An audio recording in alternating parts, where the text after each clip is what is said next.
BBC employee in London, Colin Penberthy, settled in Chiang Mai over 20 years ago.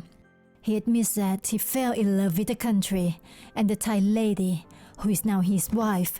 Nowadays, Colin is working at the Mesa Elephant Camp.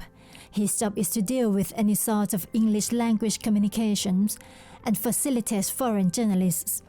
The leader wants to do online interviews or come to the camp. He's also responsible for another important task. I'm handling the sponsorship adoption programs that we have running, whereby people can adopt or sponsor any of our elephants. And they can pay monthly or they can pay yearly, and we send them a monthly update on that elephant. We send them photographs and videos of that elephant. It's proving to be quite popular now. It's growing. We've got more people sponsoring the elephants, particularly in the United States, as well as other places as well. But the United States is definitely the biggest market for us in that way. With nearly 80 acres at the Mesa Elephant Camp, some of the 70 elephants are allowed to roam freely with no chains. It costs approximately 20,000 baht per month to feed one elephant properly, as they consume 250 to 300 kilograms of vegetables per day. Therefore, the camp has to spend nearly 1.5 million baht per month to feed all the elephants here, let alone wages for the staff and other expenses.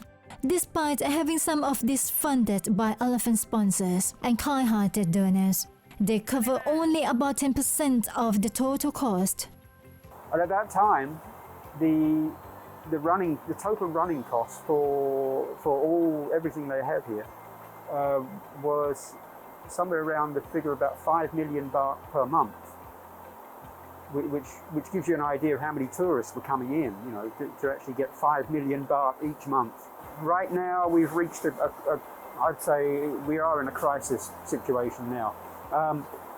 When we first had to shut down with COVID last year, March the 23rd was when the government shut down.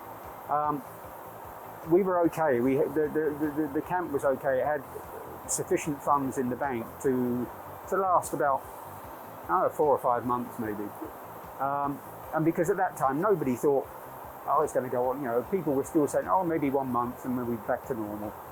But then, as it became clear that the money was running down, and there was still no sign of any tourists coming, then the owner had to start taking out bank loans.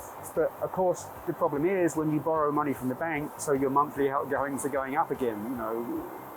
You've not only have you got to care for the elephants and the staff, you've got to give money back to the bank. Like patient in a coma, this elephant can remain unconscious and dependent on a ventilator, which is the bank loan. Despite having reopened on the same day, the Thailand welcomed vaccinated foreign tourists again. They are still fighting the immense struggle to stay afloat. Hopefully, that would be a big boost, for the camp here. What they did, because there was no foreign tourists, so they thought, we have to rely on local tourism. But of course, Thai people aren't going to pay tourist prices. So the owner couldn't actually, she decided that entrance fee, there's no entrance fee for people. They can come in free. But we try and encourage them they buy a basket of fruit for 100 baht to feed an elephant, or just make a donation. But again, it's a little bit, but it's just, we're really fighting to try and stay afloat. It really is an immense struggle. It's no exaggeration.